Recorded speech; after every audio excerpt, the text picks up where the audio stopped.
Alors, on commence. Ce matin, je vous parle de comment faire de votre corps un allié pour une perte de poids santé. Vous avez été plusieurs à me poser des questions avant l'été, comment, en fait, améliorer votre composition corporelle, comment vous vous sentir bien, comment optimiser votre énergie, comment rentrer dans votre bikini. Donc, j'ai vraiment décidé de faire ce cours-là simplement pour vous donner des trucs et des places où regarder dans votre alimentation, dans votre style de vie qui pourraient justement vous aider à atteindre un poids dans lequel vous êtes plus confortable, vous êtes plus confiant, confiante, dans lequel aussi vous vous sentez beaucoup mieux. Et donc, vous allez voir, je vais parler de 5 différents aspects à vraiment regarder et j'espère que ça va vous être utile et j'espère que ça va vous intéresser, que ça va faire une différence aussi et que vous allez partir avec plein d'idées par où commencer pour justement améliorer votre poids, votre santé, puis aussi votre confiance en soi. Parce qu'à la fin de la journée, c'est bien beau le chiffre sur la balance, c'est beau les circonférences, tout ce qu'on peut mesurer, mais ce qui est important, c'est de se sentir vraiment bien.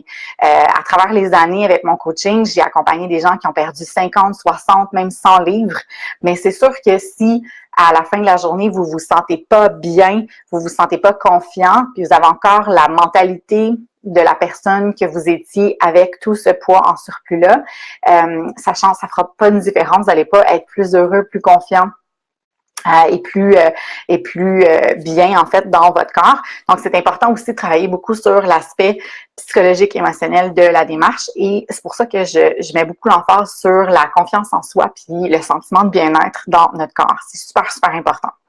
Alors, pour commencer, j'aimerais qu'on se pose la question, qu'est-ce que notre corps est en train de nous dire en ce moment par rapport à notre santé, par rapport à notre alimentation? Le corps humain, c'est une machine qui est hyper, hyper brillante. En fait, c'est vraiment quelque chose qui... Good, Sabrina, merci. Salut, Sophie. Donc, le corps humain, c'est vraiment une machine qui est brillante, qui est super intelligente, puis elle nous dit ce qu'elle manque, puis ce qu'elle a de trop aussi.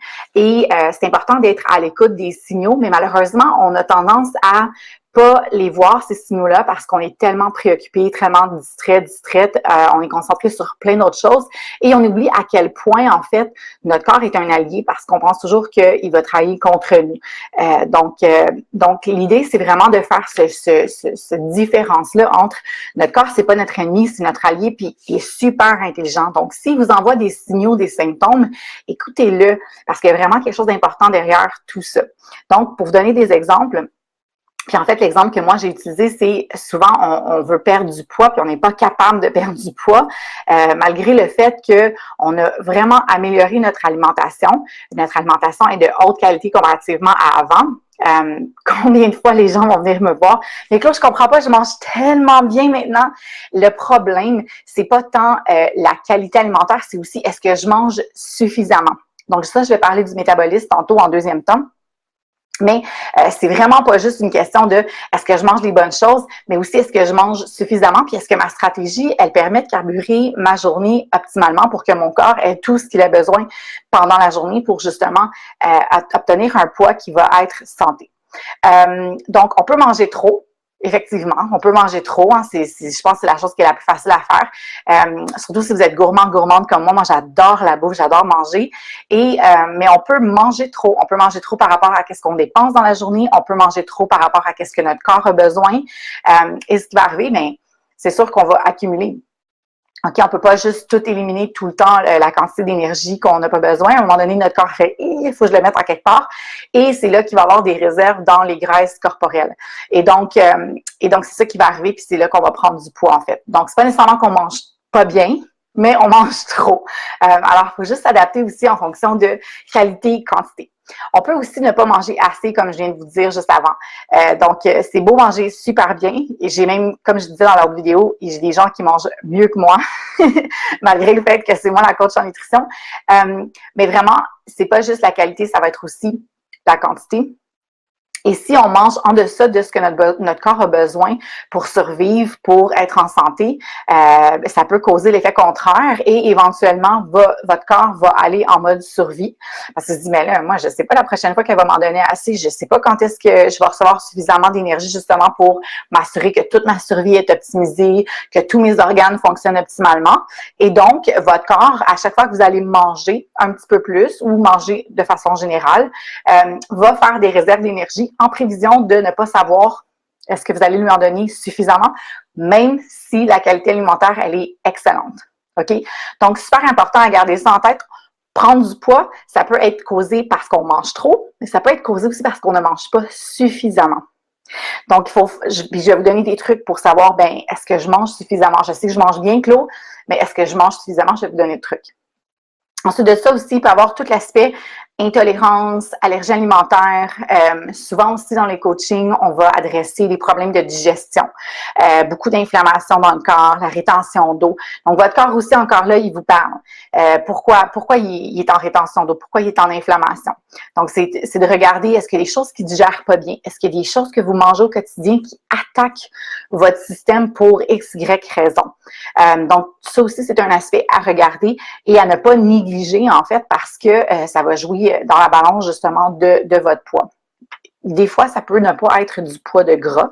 OK? Donc, des fois, c'est pas parce que vous prenez des graisses corporelles, mais c'est très, très, très inconfortable d'être en rétention d'eau et en inflammation. Ça paraît sur la balance, ça paraît dans nos vêtements, ça paraît sur notre confiance en soi. C'est décourageant, c'est fatigant aussi, très, très, très fatigant.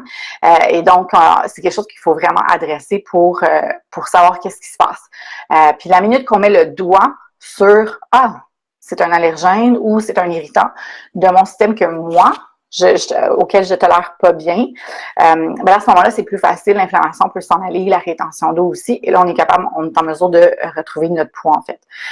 Puis on parle de quand même des 5, 10, 15 et 20 livres des fois d'inflammation et de rétention qui sont pas nécessairement associés à un gain de gras corporel. Donc ça, c'est quelque chose aussi que je regarde beaucoup dans mes coachings parce que des fois, c'est vraiment pas juste des graisses corporelles. Puis d'ailleurs, c'est pour ça que je demande aux gens de pas seulement se peser une fois par 2 semaines, une fois par mois, mais plutôt de regarder aussi les autres paramètres de votre composition corporelle. Donc, de mesurer les circonférences de certaines parties de votre corps, de mesurer votre taux de pourcentage de gras. Donc, tout ça va être aussi des indicateurs à vous dire, est-ce que c'est dû à votre alimentation? Est-ce que c'est dû à, justement, un allergène potentiel? Est-ce que c'est dû à de l'inflammation? Est-ce que c'est dû à de la rétention? Est-ce que c'est dû à un problème de digestion? Donc, tout ça, c'est vraiment intéressant parce que à ce moment-là, on fait pas juste se taper sur la tête en se disant « Oh mon Dieu, je mange pas les bonnes choses.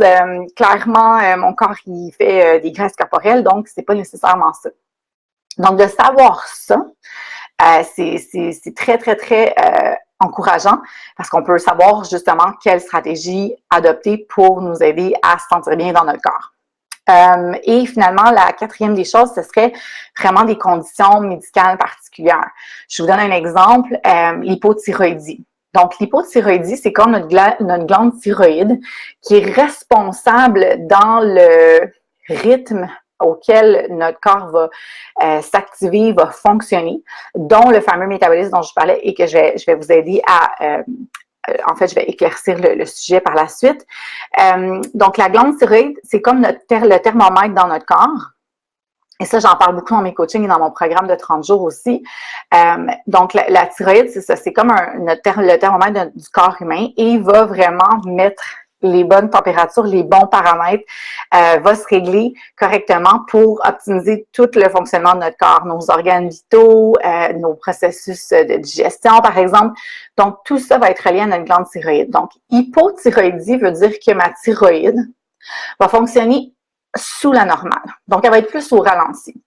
Et si ma glande thyroïde est plus au ralenti, tous les autres processus aussi sont plus au ralenti. Donc, j'aurai tendance à prendre du poids. Donc, un des premiers symptômes de l'hypothyroïdie va être le gain de graisse corporelle et ça va être aussi la fatigue, par exemple. Là, je vous donne un exemple de condition médicale qui peut affecter votre poids parmi tant d'autres, mais c'est un qui est très, très, très typique et populaire, je vous dirais, de raisons de gain de poids qu'on ne pourrait pas expliquer. Et le seul traitement, en fait, pour nous aider, c'est sûr que l'alimentation puis un mode de vie actif va nous aider par la suite, mais le seul traitement qui peut vraiment nous aider avec l'hypothyroïdie, évidemment, c'est le traitement hormonal avec le Synthroid. Donc, il faut remplacer les hormones qui manquent pour activer notre belle glande thyroïde, pour nous ramener à un rythme normal de nos fonctions vitales, par exemple. Donc ça, c'est des choses qui peuvent arriver et qui peuvent causer un gain de poids qu'on n'est pas capable d'expliquer, puis qui peut faire en sorte que je suis pas capable de perdre du poids, je suis pas capable de retrouver mon poids santé, je suis pas capable de me sentir bien, il y a quelque chose qui cloche. Donc ça peut être aussi une autre indication une autre cause, en fait, de ce qui se passe dans votre corps. Et ça doit absolument être traité de façon médicale.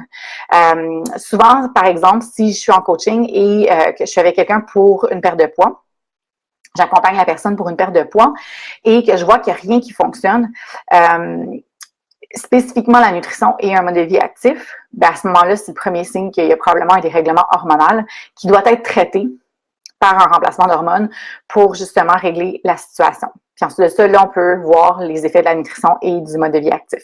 Donc, tapez-vous pas sur la tête, soyez pas trop dur envers vous tout de suite en partant. Assurez-vous que vous avez évalué la situation correctement avec un professionnel de la santé, un expert dans le domaine, qui va pouvoir vous diriger justement vers est-ce qu'on doit faire des tests, est-ce qu'on doit faire une autre approche aussi thérapeutique en complémentarité avec votre nutrition, par exemple. Donc, il y a plein de choses à regarder avant de bien comprendre qu'est-ce qui se passe avec notre corps. Il y a beaucoup d'essais-erreurs aussi. c'est un processus qui est à moyen et à long terme. C'est pour ça aussi qu'une perte de poids santé se fait toujours de façon constante et soutenue à travers le temps. Et que si vous avez, vous décidez de faire une diète ou un régime qui vous fait perdre du poids très rapidement, soyez juste au courant que probablement que c'est juste de l'eau et des muscles parce que c'est trop rapide et qu'une perte de poids santé se fait entre 0,5 et 2 livres par semaine en moyenne. Des fois, ça va être plus rapide si vous avez beaucoup de poids à perdre. Des fois, ça peut être plus rapide au départ. Puis des fois, ça peut prendre plus de temps aussi si vous avez fait beaucoup de diètes yo-yo. Hein? Donc, vous avez fait vraiment la montagne russe avec votre alimentation et c'est important de respecter que là, votre corps a besoin d'une période d'adaptation. Donc, comme vous pouvez voir, la nutrition, c'est vraiment pas si facile que ça. Il y a beaucoup de facteurs à considérer et on est tous uniques. Donc, on arrive avec un bagage, on arrive avec aussi notre corps, peut-être des conditions médicales et tout ça doit être adressé avant même qu'on puisse mettre en place une stratégie ou même trouver, on peut mettre en place une stratégie, mais trouver la stratégie qui va fonctionner avec vous, ça peut prendre un petit peu plus de temps qu'on l'espère. Donc voilà. Fait que c'est pour ça que je dis toujours, optimiser votre composition corporelle, vous sentir bien, atteindre un poids que vous aimez, peut prendre du temps, puis vous êtes mieux de vous faire accompagner à long terme plutôt qu'à court terme. OK? Ensuite de ça, numéro 2, métabolisme basal et poids.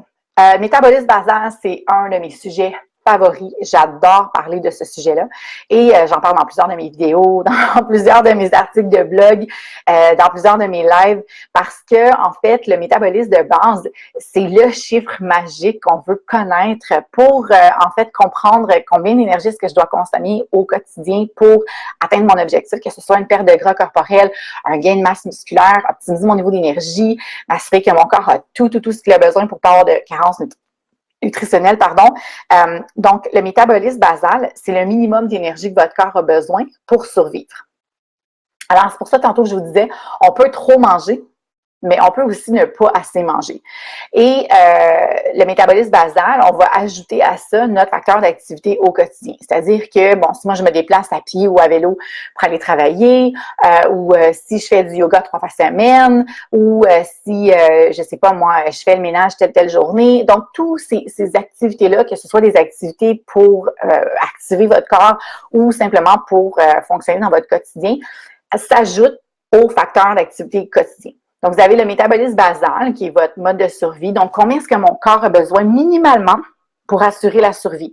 Les poumons, le cœur, le cerveau, le foie, les reins.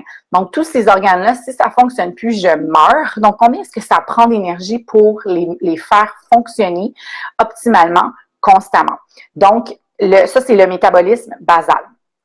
Ensuite de ça, comme je vous dis, on va rajouter le facteur d'activité physique et ça va en fait vous déterminer. Donc, si vous mangez toujours plus que votre métabolisme basal et votre activité physique, c'est-à-dire plus que votre dépense quotidienne, c'est sûr qu'à un moment donné, cet extra d'énergie-là que vous consommez, elle doit aller en quelque part. Puis comme je vous expliquais au départ, ben elle va pas juste pouf disparaître.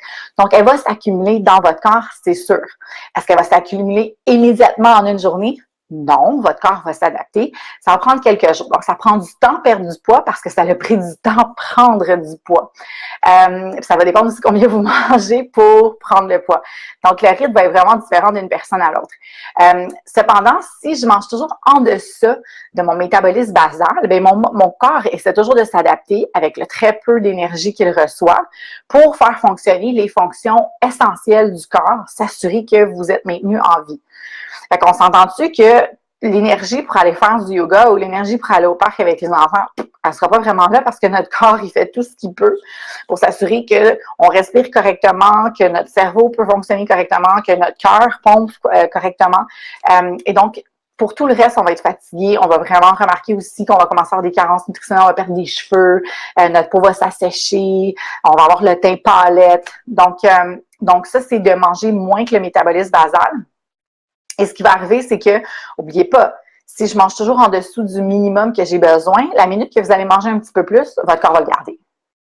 Votre corps va le garder. Il va dire, mais moi, j'ai aucune idée la prochaine fois que je vais en avoir assez. Donc, je vais faire des prévisions, je vais prendre des réserves, des provisions et je vais garder l'excédent qu'elle a mangé ou qu'il a mangé dans les dernières journées juste pour m'assurer que j'ai des réserves pour les prochaines journées. Votre corps, encore une fois, votre corps est une machine hyper intelligente et va tout faire pour vous maintenir en survie. Donc, même si vous avez l'impression que votre corps travaille contre vous, en fait, sa job à lui, c'est de toujours s'assurer que vous êtes en vie. Et c'est là le shift, en fait, dont je vous parlais. C'est de changer votre mentalité par rapport à comment votre corps fonctionne. Puis quand on comprend ces concepts-là, ça fait beaucoup plus de sens. Puis là, on comprend, ah, OK, ouais, effectivement. Mon corps, il n'essaie pas de me rendre la vie difficile. En fait, il est vraiment là pour s'assurer que je reste en vie. Est-ce que vous avez des questions? Est-ce que ça résonne avec vous? Est-ce que ça fait du sens? Comme je vous ai dit, c'est un sujet qui me passionne vraiment beaucoup. Fait qu'une fois que je suis partie. Je vais en parler longtemps. Donc, laissez-moi savoir si vous avez des questions. Je les vois à vos questions. Ensuite de ça, le troisième point, c'est vraiment les aliments brûleurs de graisse. Et ça, c'est super intéressant. C'est pas un sujet dont je parle souvent parce que je pense que l'alimentation variée et de haute qualité, c'est ça qui va vraiment nous aider à avoir un équilibre au niveau de notre poids, avoir un équilibre au niveau de nos émotions, avoir un équilibre au niveau de notre santé, avoir un équilibre au niveau de notre confiance en soi, notre sentiment de bien-être. Alors, c'est vraiment une question de variété. Mais je trouvais ça important de vous donner les 10 aliments vraiment qui ont un potentiel d'activer votre métabolisme puis vous aider à brûler des graisses. C'est toujours le fun de le savoir. Donc, je vous ai sorti une liste de 10 aliments. Les voici. Puis, en passant, comme je vous dis, je vais vous partager cette liste d'aliments-là. Donc, le céleri, le brocoli, l'aubergine, l'ananas, le pamplemousse, le citron, la cannelle, le son d'avoine, le piment fort et l'ail. Et ces aliments-là, pourquoi en fait est-ce qu'ils ont le potentiel de nous aider à perdre du poids? C'est parce qu'ils contiennent des composantes qui vont vraiment agir de façon stratégique dans notre corps. Je vous donne des exemples. La broméaline, c'est cela, la broméaline. Elle va en fait empêcher le stockage des graisses. Donc, une fois qu'on va la consommer, elle va interférer avec le processus de stockage de graisse, ce qui est vraiment intéressant.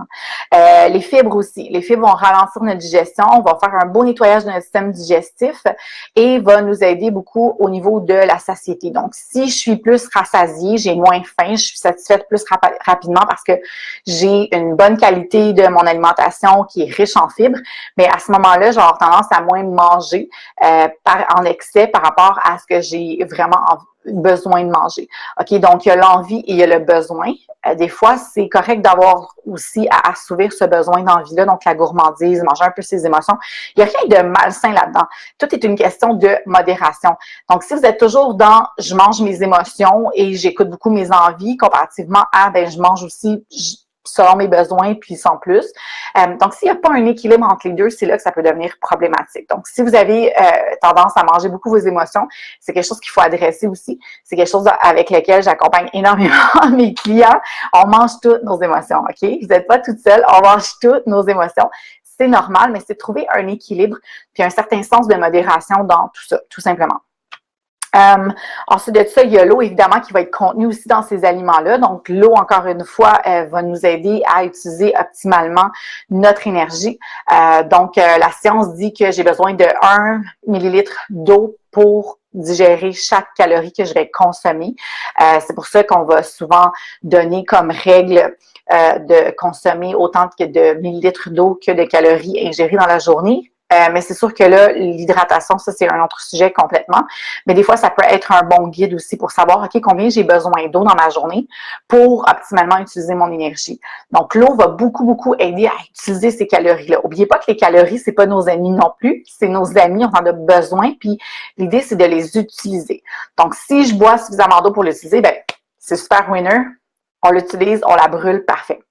Ensuite de ça, il va y avoir aussi les antioxydants. Les antioxydants aident à diminuer beaucoup l'inflammation, le stress dans notre corps et ça va faire en sorte que ça va aider aussi à contrer l'effet des hormones de stress qui sont responsables aussi pour un gain de poids. Donc ça, je en parle dans la dernière partie de la présentation. Mais le stress est très, très, très vicieux quand vient le temps de parler de stockage de graisse. Donc, je vais vous expliquer ça. Donc, les antioxydants qui sont contenus dans tous les aliments très, très, très colorés, les fruits, les légumes très colorés, vont nous aider justement à diminuer ce stress oxydatif-là et aider au métabolisme pour justement obtenir un corps qui est plus en santé puis une meilleure composition corporelle. Ensuite de ça, les aliments à calories négatives, donc le céleri, par exemple, le brocoli, c'est des aliments qui ont très, très, très, très peu d'énergie. Ils ont des fibres, ils ont de l'eau, mais ils ont très peu d'énergie. Par contre, les digérer me demandent de l'énergie. OK? Et ça, c'est un autre concept, en fait, c'est que quand on mange, on brûle beaucoup d'énergie. La digestion est très, très, très demandante au niveau de notre énergie. C'est pour ça, d'ailleurs, que si, exemple, on s'en va luncher avec des clients, on s'en va luncher avec des amis, puis on mange un gros repas copieux. Quand on vient au travail, on est comme « Oh my God, on a le goût de s'endormir, puis on n'est pas capable d'accomplir rien. » Ben ça, la raison pour ça, c'est que la digestion demande beaucoup, beaucoup, beaucoup d'énergie. Donc, si je consomme des aliments comme des légumes qui ont très peu d'énergie, mais qui sont très demandants au niveau de ma digestion, je crée un déficit en partant parce que les digérer demandent plus d'énergie que l'énergie qu'ils vont m'apporter. Donc, on appelle ça des aliments à calories négatives. Donc, ça va aussi jouer dans la balance de votre quotidien. Qu'est-ce que vous mangez versus qu'est-ce que vous dépensez. N'oubliez pas, encore une fois, j'ai un minimum que je vais atteindre, qui est le métabolisme basal. Je vais vous partager l'équation justement pour que vous puissiez faire le calcul de votre métabolisme basal. Mais à la fin de la journée, je veux quand même créer un déficit. Donc, je veux respecter mon métabolisme basal, mais je veux créer un déficit qui va être intéressant pour justement brûler les graisses que j'ai pas de besoin et qui me servent pas du tout. Et évidemment, le contrôle glycémique. Donc, ces aliments-là aussi, oui, certains ont des sucres, mais ils ont beaucoup de fibres aussi, comme je disais, des antioxydants. La cannelle aussi, des épices, donc l'épice, l'ail, les épices sont aussi aident beaucoup dans le contrôle glycémique, dont le taux de sucre dans mon sang. Et plus je contrôle, je stabilise le taux de sucre dans mon sang, plus je suis en mesure aussi d'éviter le stockage des graisses et d'utiliser optimalement l'énergie que je vais consommer qui va se retrouver dans mon sang. Donc, voilà. Ça, c'est mes 10 aliments vraiment à intégrer plus fréquemment. C'est des aliments super communs que vous pouvez intégrer déjeuner, dîner, souper sans problème, même dans vos collations. Il s'agit juste de les connaître puis savoir pourquoi est-ce qu'ils peuvent aider. Donc, il y a vraiment, c'est pas des aliments miracles. N'oubliez pas, c'est vraiment la somme de vos choix qui va vraiment faire une différence. Mais c'est bon de savoir qu'il y a certains aliments qui peuvent nous donner un petit boost comme ça. La quatrième des choses dont je vais vous parler, c'est aussi la planification. Donc, comment est-ce que vous planifiez vos repas et vos collations? Comment est-ce que vous mangez pendant la journée? Là, il y a plein de différentes tendances, plein de différentes théories, plein de différentes mentalités par rapport à ça. Moi, je vous dirais qu'après 11 ans de pratique, à coacher des gens incroyables, extraordinaires, et persistants, et persévérants, et patients. C'est vraiment, je vous dirais, activer votre métabolisme. Je compare toujours notre métabolisme à un petit foyer. Et si on veut que le feu dans le foyer soit constamment en train de brûler, il faut que je mette des bûches.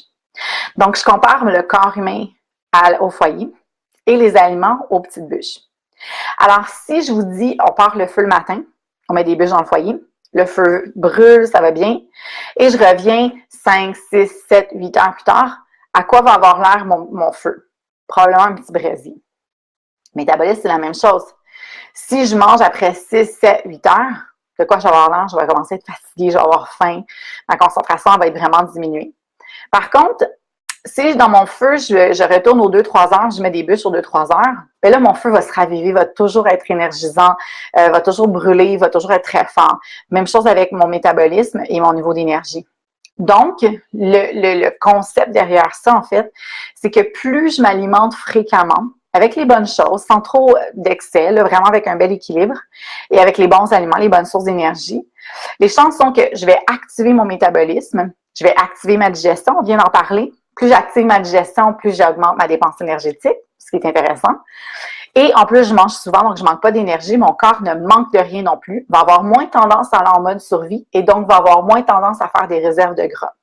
Parce que le moment où votre corps manque d'énergie, se sent menacé, se sent qu'il va manquer de quelque chose, son réflexe à lui, ça va être de se protéger. Mode survie. La minute que notre corps est en mode survie, on parle de stockage d'énergie. Pourquoi? Parce que notre corps, sa job, c'est de nous maintenir en vie. Comment est-ce qu'il nous maintient en vie? En s'assurant qu'il y a toujours un backup d'énergie. Donc, je vais répéter ça. Si je manque d'énergie, si je mange pas assez souvent, ça déclenche le mode survie de mon corps. Si le mode survie de mon corps est déclenché, je rentre en mode stockage de graisse corporelle. On va éviter ça à tout prix. C'est pour ça que ça peut sembler un peu contre-productif de jamais avoir faim en perte de poids, mais en fait, c'est vraiment cette stratégie-là qui va beaucoup, beaucoup nous aider à obtenir une composition corporelle qui est plus intéressante et se sentir vraiment top. Finalement, trois autres facteurs dont je voulais vous parler. Donc ça, c'est mon point 5. Il y a le sommeil, la gestion du stress et notre attitude. OK? Donc, quand j'entends un objectif de poids ou un objectif nutrition ou n'importe quel objectif, en fait, santé, c'est important aussi d'adresser le sommeil, notre gestion de stress, puis aussi notre mentalité par rapport à notre démarche, puis comment on interagit à tous les jours. Donc, le sommeil, quand on ne dort plus, on produit une hormone de stress qui se nomme le cortisol. Et donc, plus je suis en état d'éveil, plus je produis du cortisol. Le cortisol, sa job, c'est de dire à mon cerveau, « Hey, on est en état d'éveil, donc j'ai besoin d'énergie. » Active le centre d'appétit et donc met notre corps en mode « Je dois m'alimenter pour avoir un niveau d'énergie et pour fonctionner. » Notre corps, et ça va aussi s'appliquer dans la gestion du stress, dans les hormones impliquées dans la gestion du stress, notre corps n'a pas évolué à un point où il comprend qu'on est maintenant dans des maisons, dans des condos, dans des appartements confortables, où on ne vit pas dans la nature à survivre constamment. Donc, notre corps a encore le réflexe de réagir et de répondre de la même façon au stress qu'il y a des centaines d'années quand on vivait justement dans les forêts, dans les cavernes, dans des grottes, peu importe. Et donc, dès qu'il va y avoir un stress, dès qu'on va être en état d'éveil, sa job, c'est de nous protéger et de faire des réserves d'énergie au cas où un ours sortirait du bois, commencerait à nous courir après, puis qu'on aurait besoin d'énergie pour courir longtemps, longtemps, longtemps. Ça n'arrive plus, ça, n'est-ce pas? À moins que vous soyez un chasseur, chasseuse, puis que vous vous mettez dans ces contextes-là. C'est pas mon cas, je pense pas que c'est le cas de beaucoup de personnes, mais notre corps est encore en train de fonctionner de cette façon-là. Donc, comment est-ce qu'on s'adapte par rapport à ça? Donc, numéro 1, le sommeil, on s'assure de dormir plus longtemps pour diminuer la quantité de cortisol et diminuer la quantité de stimulation de mon centre de l'appétit. Donc, c'est sûr que si je suis fatiguée, vous allez vous reconnaître aussi probablement là-dedans, on a envie de manger constamment. Puis on est comme, voyons, ça n'a pas rapport, je suis juste fatiguée. Mais c'est justement parce que le cortisol dit à votre cerveau, let's go, faut qu'on mange, on est en état d'éveil, let's go, let's go, let's go, let's go, il faut de l'énergie, il faut être en mode survie. Ensuite de ça, gestion du stress, c'est un peu le même principe en fait. C'est que si je suis constamment soumis à des doses élevées de stress, encore là, votre corps ne fait pas la différence entre un ours qui vous court après et votre boss qui vous crie après.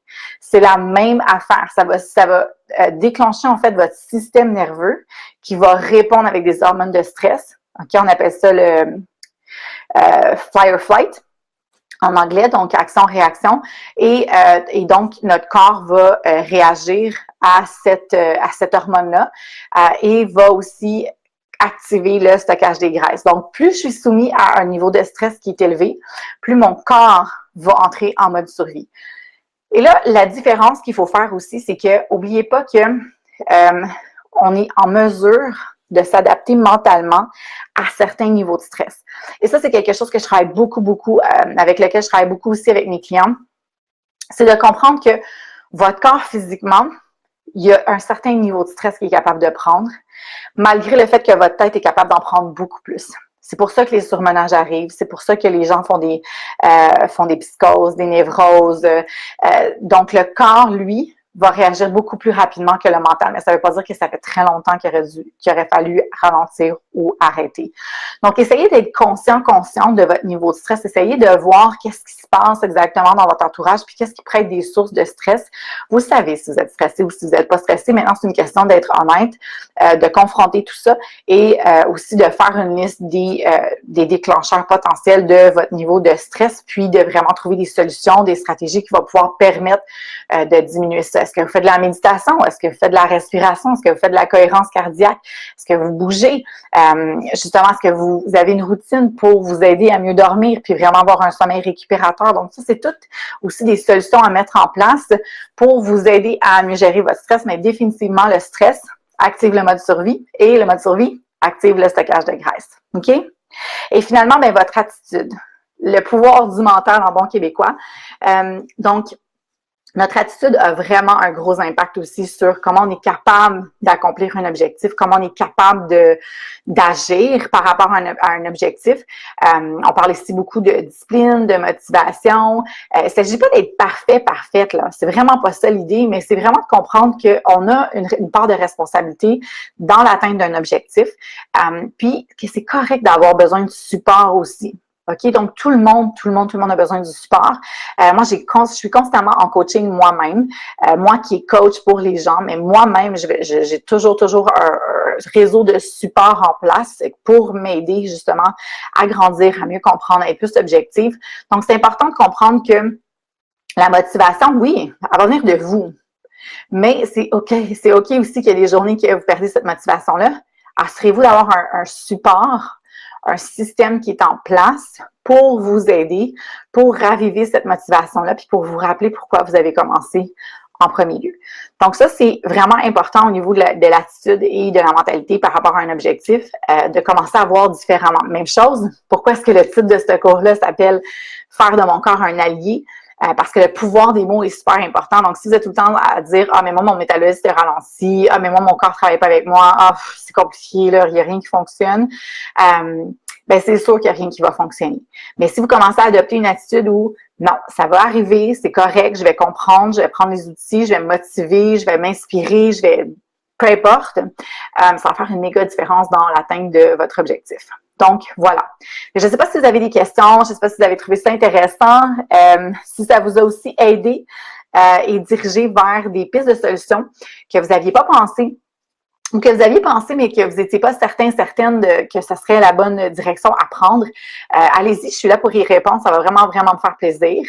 J'espère que vous avez apprécié. Merci d'avoir été là aussi.